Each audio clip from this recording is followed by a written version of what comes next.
काँग्रेसला फोडा, काँग्रेस रिकामी करा असे निर्देशच बावनकुळेंनी पदाधिकाऱ्यांना दिलेत. काँग्रेस पक्षात काही शिल्लक राहिलं नाही असंही त्यांनी म्हटलंय. पुण्यात पदाधिकाऱ्यांच्या संवाद मेळाव्यात ते बोलत होते.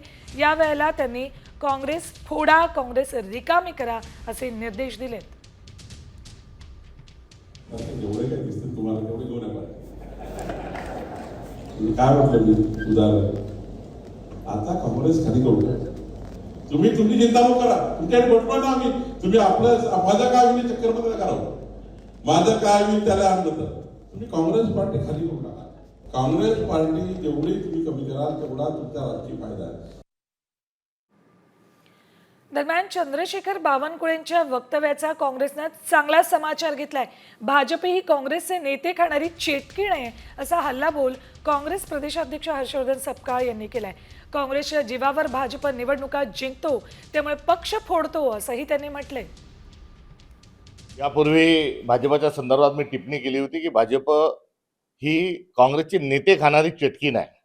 आता या चेटकीणीचं पोट नेते खाऊन भरलं नाही, म्हणून आता हे कार्यकर्त्यांना खायच्या मागे आता भाजप लागलेली आहे. या वक्तव्यातून सिद्ध होतं. ईडीची भीती दाखव, पोलीसची भीती दाखव, केसची भीती दाखव, सत्ता कर आणि विरोधकांना फोडण्याचा जो एक प्रयत्न भाजप करते त्याचा आम्ही निषेध करतो.